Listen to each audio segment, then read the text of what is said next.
Hi, this is Colin from Watch Off the Cuff. I have got a ladies Citizen Eco Drive watch on the bench today, and we're going to do, focus.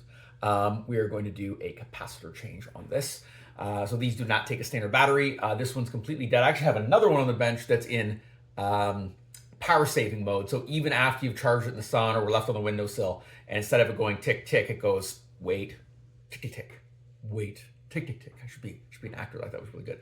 Anyway, this one is completely dead. But you'll have an early warning that it's not holding its charge when it starts to go to that energy saving mode. It'll do the same thing if you were to put it in a dark cupboard for like 3 months or whatever. As soon as it runs out of charge, to keep the time, it will do it. And then once it charges up again, it'll go back to regular, timekeeping, and it will tick every second. So we're going to do this one right here. So I think what we'll do is, I know what I was going to do. What model is this? How do I know what capacitor it's going to be? So I just took a look at the back here, and we'll confirm it when we open. They've got a fairly long number here. This one down here at the bottom is going to be the serial number. We're going to ignore that on this watch. It is a 6-digit number. Do we have any other things? Anyway, it just says Citizen Eco Drive. Anyway, even on the bottom of the movement here, it's got Japanese movement N-E010 and a whole bunch of numbers -KA. It's the E010 that we want. And I can go to my handy dandy charts. Actually, I did a video where I mounted these just for fun. Anyway, so if I turn the camera, I can see I've got my chart here, and I've got Citizen. If I go prefix, E010, this one says M. The M, it doesn't make any difference in terms of thing. And I need a 295-51 cap. So I will get that ready, and we will change the camera angle and do this thing up. All right, pull back again. So I just pulled the 295-51. The Citizen part number is actually 2 extra zeros. They all have 2 extra zeros. So if you're trying to order one, and shameless plug, I have these available on my website, all the Seiko capacitors that are currently being made and the Citizen capacitors for the Eco Drive. Industry sort of standards, everybody just drops the 2 zeros. So if you were looking at a 2951 from a chart, for example, I have that also on my website. And you see this 5100, it's the same thing. So anyway, so we're going to set that aside for a second. Side there, still no camera. And then we're going to do, we're going to need to open this up.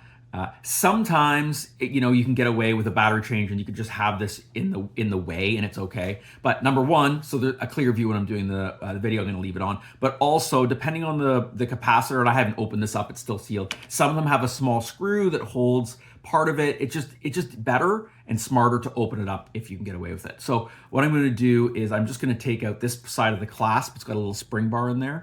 And we will grab that and pop it out. It's going to press down. I'm going to put my finger over it. If I don't, it's going to fly across the room when it becomes unsprung. So something very interesting has happened here, which is sometimes one of the reasons that people get a little bit like, oh, should I open the clasp or not? So you can see here that one of the sides of the spring bar has come out, and it looks like both will actually roll out here at some point. So there's a couple of things. Number one, I have a lot of these spring bars. You can place these back in and probably put this back together. But if I measure this, I'm probably pretty sure that it is going to be, measure. And we'll just grab this. And I'm just going to grab my calipers here. And it's 1.6 mil. I'm going to try to see whether I've got a 1.6 mil and then put that back together. I don't know whether I do have a 1.6. I think the standard ones I've got is 1.5. So there's a spring inside here. What we'll do is we'll carefully put it together. Once it's back together in that clasp, it's not going to go anywhere. I might just try to fit a 1.5 anyway and see, but the problem is that it can feel sloppy when we're done. So anyway, we're going to come back to that. We'll make sure we don't lose these pieces. We're just going to grab them here. 1, 2, and 3, and away we go. Yeah, first little challenge, right? This is why people want to watch these videos. Okay, so we're gonna do a case knife here. It's clearly a snapback, so we'll just look and I can see, which is typical, the far end there. There's a small little divot in there for us to place the case knife. And I sound like a broken record, but I'm going to hold up my hand like this. And then it is a push, not a pry. When you pry, you can scratch the case back. So I'm just going to put that in the palm of my hand there. And I'm just going to press. Again, I press straight in. So that comes off, get that out of the way. and we can take a look and see. So here's another thing I want to mention about this. So it says right now, we open up, it says, oh, Panasonic MT621. I'll just go on, the internet or Amazon, I'll get that. The problem is there will be a spot welded brass bracket or something that changes its configuration to fit this watch movement. So you have to get this or it's not going to work. So let's get this thing out.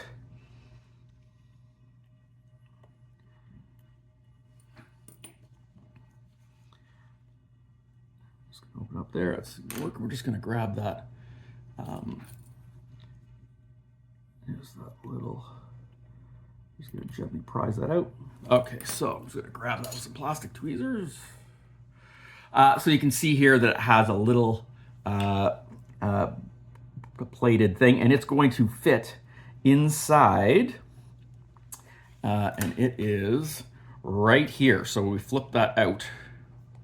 This little prong on this side, if I flip it around, right there, meets with a small contact in that hole right there. So that's the difference, where if you try to use a standard or try to use this without that modification, it would not work. Another quick thing, you saw me, I use this as a small, it's a 1 mil screwdriver to pry it out. This is not a fancy screwdriver. And I did a video about getting screwdrivers. You do not have to, when you're starting out, get like a super crazy awesome set of screwdrivers.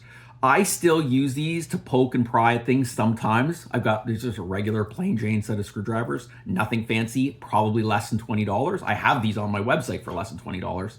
And then I save for precision work like screws inside a movement or whatever. And then I would use, for example, like a fancy set like that Hortex set, which are, hundreds and hundreds and hundreds and hundreds of dollars. So anyway, so that's my little rant about screwdriver. So anyway, so my point is that I bought, as I open this up, if you are getting started and you're thinking, well, if I'm not going to buy a fancy set of screwdrivers, don't do anything at all, you will end up with kind of like various grades of screwdrivers that you end up using for various things. So you're not going to waste your money. You're not throwing away your $15 because you bought a cheap set. You're going to end up keeping them for doing different kinds of things. And then again, I'm poking with it, so I'm marring the end. So I'm going to have to re-hone that screwdriver, fairly often, certainly more often than I'm going to have to do the fancy ones, because the fancy ones I'm going to treat with the utmost respect at all times. So I'm just going to get rid of this. Probably be using plastic here, it doesn't really matter, but get that out of there, and we're going to pull out our replacement. Nice little baggie. Out you go. And then we're going to do it. And I'm going to probably flip this around because I want to see inside the little gap that this portion is going to go. So I'm going to flip this around. Come on. It's got to be Saturday morning. Okay, here we go. So I'm just going to come in and I'm going to grab this, and I'm just going to grab it directly opposite that. I'm going to lift it up so I can see the contact in there. And then I am going to use a little bit of pegwood here just to do a little bit of gentle pressure so I can push down in it. And while I pull back the retaining lever, down it goes. And I'm going to check to make sure I see good contact. It looks good. What we're going to do is I'm just going to just gently touch my finger over the battery and take a look. And I can see that the watch is running. It's in power saving mode itself right now because the capacitor needs to be charged up. So it's right now, you can see it stops and it goes quickly, like we talked about at the beginning of the video, for if you're getting close to needing one done. So we've got that figured out. There's no screw to retain it, so we're fine there. I'm gonna move this out of the way. I am going to use my probe. This is the Bergeron 7010, shameless plug, available on the website. I'm gonna give it a little poke, and I'm gonna pull that off, move that up out of the way. And we're gonna clean the gasket surfaces, and we're gonna re-lubricate that gasket. So I'm just gonna take some Rotico. I'm gonna go all the way around. I'm gonna flip it over, get the other side. I'm gonna clean the gasket surfaces here. Sometimes if it's really gunky, you have to end up using like a piece of pegwood to get the gunk off. This one is not bad, it's really good actually. And then we're gonna just take a quick look at the watch as well. And we're gonna get rid of this. You know, some of it's old grease, some of it's just some lint, and this I am going to use some pegwood for. Now I'm gonna turn it towards me. I could try to do it away, but what I wanna do is I wanna turn it towards me so I can control where this flakes off. I do not want it to go inside the movement itself. So I'm just gonna, that's why I'm sorry, but it's not, but I'm scraping that out, and you can see that it's there landed on this thing. So I don't want that to go in. So I just want to make sure we get rid of all of that. Turn it this way to show how I'm doing it. Maybe I can get away with showing in the camera, so we get this out. And then I'm gonna do it back the other way as well. Use the flat bit to get this flat section off. Same thing up here.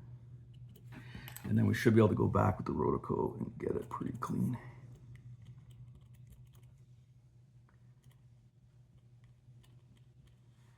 It's a small thing, but it's nice to just make sure it's done, you know, properly. And, you know, it's kind of one of those things that like the customers don't see, but it really makes a difference in terms, like long term, in terms of the life of the watch. We're going to make sure that the seal is going to be really great. And that we return the watch in the absolute best condition possible to the customer. Now, just in case, I've very sparingly used this blower because I don't want to blow anything that's floating around. So I just kind of cleaned that off, and then I just want to blow anything else. I just want to get it out of there. So anyway, but I don't want all the gunk there and then blow it, because then I can potentially put some of those bits. So I make sure I clean it first, and then as a final thing, go and give it a little puff. So anyway, so we're going to take this.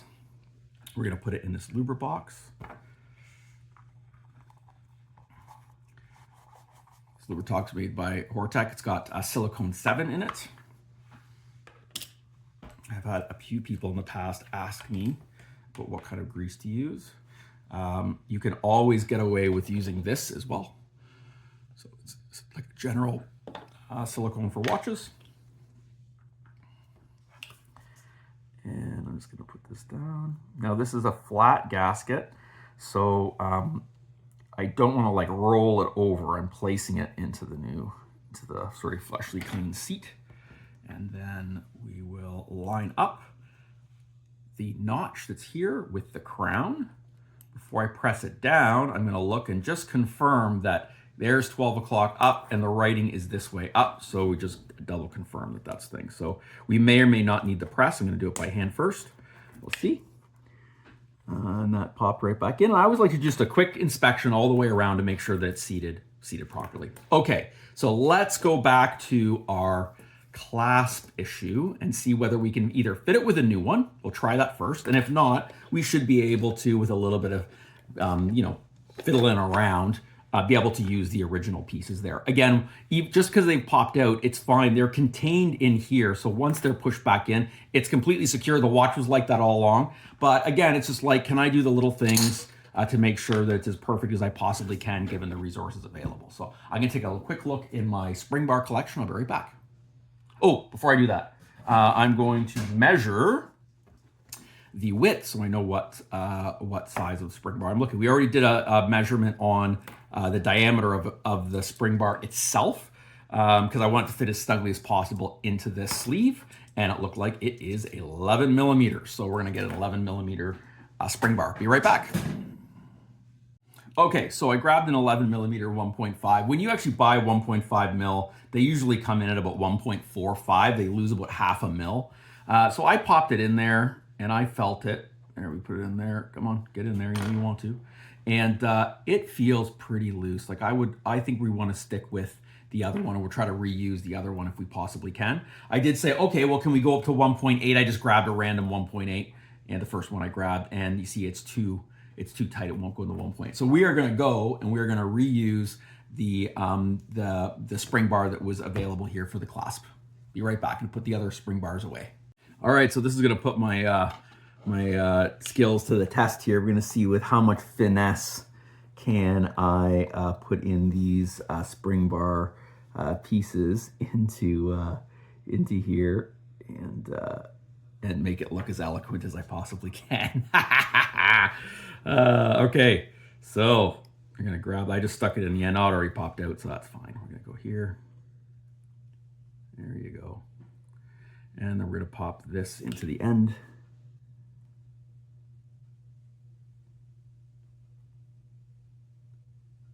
First side in, and we're going to put the other one on the other side. And the spring's still sitting inside there. There we go. Okay, we're in position. So I'm going to flip this around. Just going to hold this so it doesn't flop out. We're going to bring this around. And I'm going to put the one side in. Oh, it already fell out. Okay, stay. Stay.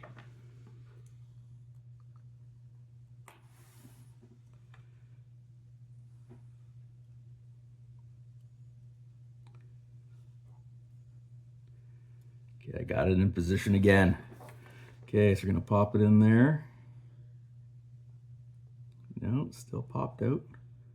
Maybe we do the other side first. Okay, I'm going to do the other side. So I'm going to just pop it towards me. The other guy just floating around there in the clasp. We're going to grab that. Come here, buddy. Okay, so I got the one piece in the bottom of the clasp. We're going to take this piece. We're going to put it in the top. Get in there. Get in there. Don't roll away. I don't want to be on the floor looking for you. There we go. Oh, come on. There we go. In you go. Okay, now I'm going to grab a spring bar tool and I'm going to press down on the fork. Put it in there. Oh, not quite. And it is back. Oh, the bottom one popped out. There we go. Click, click. Barber trick. So you can see once they're in there and trapped, those ends are trapped in the tube. There's nowhere for them to go. So there's no wiggle there.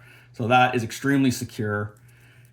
And, oh, that was so finicky. And I did it in like, how long did it take me? Like 60 seconds to do that with a couple of little wiggles. Patience and a good sense of humor. So anyway, I'm going to put that on my desk near the window. We'll set that watch, make sure that it charges up nicely. And we are good to go on this, I was going to say Seiko, Citizen Eco Drive capacitor change. Cheers.